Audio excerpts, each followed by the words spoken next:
Hey, I'm Rob Greenfield. Welcome to my tiny house in Orlando, Florida. This tiny house is 100 square feet. I built it for under $1,500, all using about 99% repurposed and secondhand materials, while creating just about 30 pounds of trash. So today, I'm going to give you a tour of my simple, sustainable life and show you my homestead.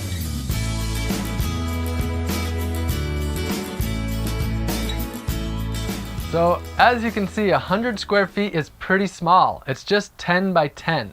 And some of you might be thinking, isn't this just a shed? Well, I designed it to look like a shed, basically, so that it would be within basic building codes. The most important thing is the bed. A lot of my life is outdoors, and this is really just about having a comfortable place. Underneath the bed is storage for my basic stuff. A big part of this place really is food. It's for storing food and processing food and such. Over here, this is a bounty of pumpkins from my garden. Here is the fermentation station, making jun, which is like kombucha, apple cider vinegar, fire cider, honey wine and such. Here I have my bookshelf, a lot of books about how to grow food and live sustainably. And then if we come over here, a lot more food.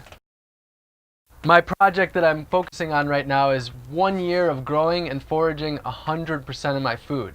And so that's really the centerpiece of everything that I'm doing while I'm here in Orlando for about 2 years. So fruits and veggies that I've harvested from my garden and from foraging. Up here, honey from my bees. I harvested about 75 pounds of honey, somewhere around there this fall. I don't have a whole lot of possessions. I aim to live pretty simply. This is all my clothes on this shelf and then some of my basic items.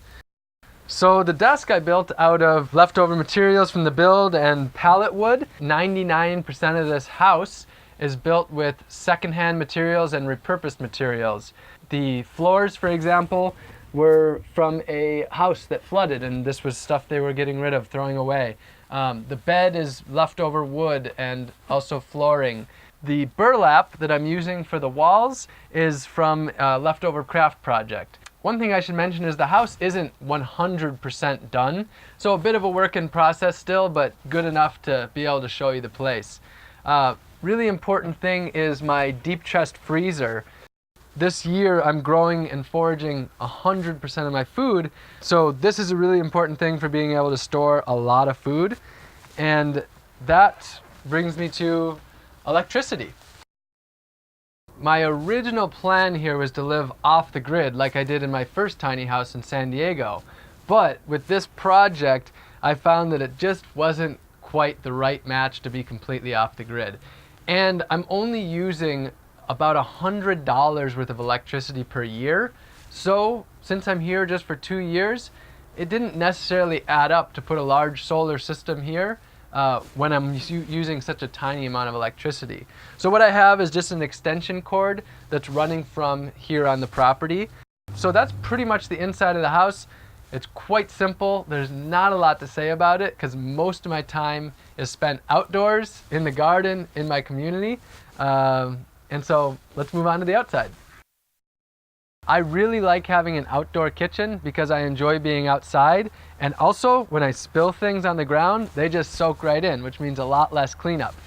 This kitchen was built using leftover materials from the tiny house build. And I have a light that runs here on top. It's pretty simple. Has a battery which I can either charge using my small solar panel or it can be charged inside. I actually have 4 ways of cooking food.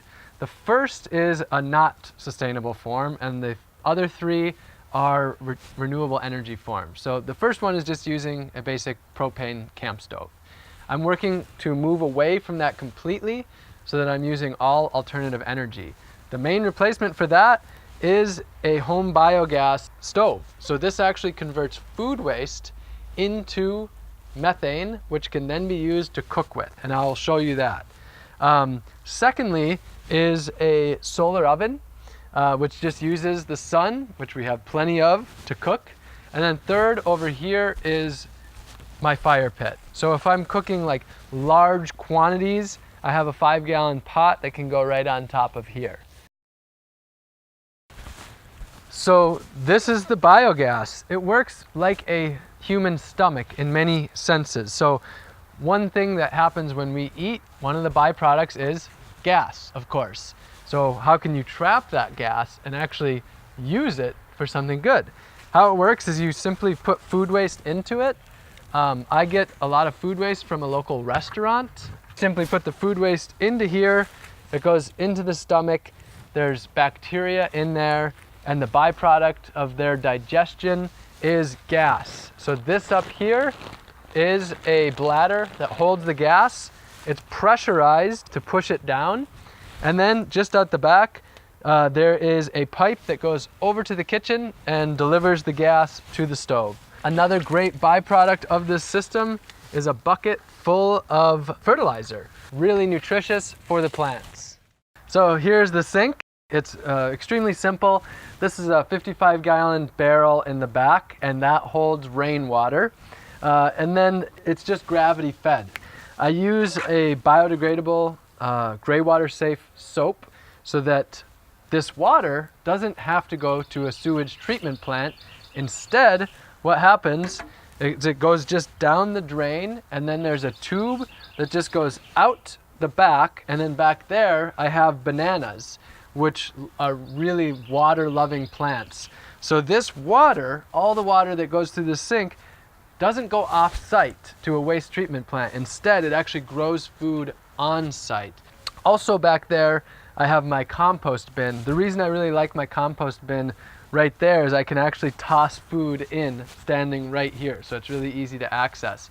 So I create very minimal garbage. The little bit of actual trash that I do create, I just put in the trash can of the property. But mostly food waste, yard waste, paper, cardboard, all of that can go right into the compost bin, and that is used to grow food rather than be somebody else's problem. Also here is my drinking water. So it's a pretty great system. It's called a Berkey, and this can be used for purifying rainwater, water from lakes and rivers, or city water. I have my rainwater barrels right here behind the house. I simply stick a pitcher down here, and then my rainwater is purified to be delicious and great for drinking. Rainwater harvesting is very easy, not complicated at all. The water just falls down onto the roof, into a gutter. Instead of having a downspout, I have a rain chain. The water just falls into this barrel, and then it's stored right there. Really simple as that. I have multiple barrels, and they're just simply connected by a pipe. So this might be the part of my homestead that I'm the most excited to show you. This is a 100% closed loop composting toilet system. You have two toilets, this one for going pee and this one for going poop. Pee is a bucket, a 5-gallon bucket under here that's filled with water. It's used for about a day, and then basically the pee is diluted by about a 10-to-1 ratio. That water is then simply dumped onto fruit trees, bushes, and such to grow food. Poop goes into this one. How it works is you simply sit down like you would on any other toilet. After you go, instead of flushing, you simply add sawdust to cover it up, and it's amazing that all you need to do is cover it up, and then there's no smell. Instead of buying toilet paper, I grow my toilet paper right here on site. This is called the blue spur flower. It's in the mint family. So it's got a great smell, and it's ridiculously soft. I mean, that is just wonderful. So that is then composted as well. The poop goes into these 55-gallon drums, where it's then composted for a year to make it completely safe, and then it's used on fruit trees to grow fruit. So this is a 100% closed loop compost toilet system that doesn't create any problems for anyone else, and instead makes fertility. So because the property owner's roof is much larger, I also harvest rainwater off of their roof. I have two 275-gallon totes. This is used for watering the garden, for filling up the barrel at the sink, and for showering. This is my shower right here. works pretty simply. I have a 5-gallon bucket down here that I fill up, and then that just goes right over, and it's just a little handheld shower using rainwater, and honestly, I love it. To me, showering rainwater is one of the greatest ways to shower. A little bit about transportation, how I get around. So I don't have a car or a driver's license. I have a bicycle, and I use that to go almost everywhere that I need to go in Orlando. And then I also have a bicycle trailer, and that bicycle trailer can carry up to 300 pounds. So I can use that for hauling lots of stuff in my garden, tools or huge hauls of food. I can also use that for furniture, materials for the house, things like that. Lastly, let's move on to the garden.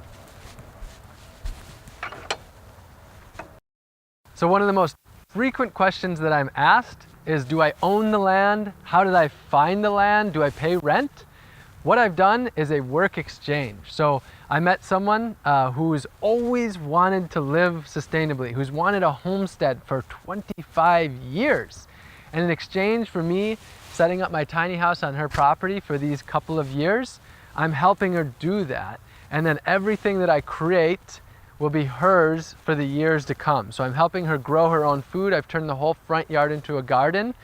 And the tiny house, after I leave, will be hers to use however she wants. So it's a exchange rather than a monetary transaction. We don't have a monetary transaction. Instead, it's how can we work together to meet each other's needs? And that's what my life is all about. Reducing the ways that we have to work for money, and instead, how can we work together to help each other out? There is a lot going on here, and I can't possibly squeeze it all into one video. But if you have a desire to live in a way that's better for the earth, your community, and yourself, then I am here at your service, and there'll be plenty more videos to come. If you were inspired and you got something out of this, then I would really encourage you to subscribe and stay in touch. I love you all very much, and I'll see you soon. Oh, one thing to mention, this is a little squatty potty that I made. It's really, it's known that having your legs raised at this angle is much better for pooping. So anyway, wanted to mention that.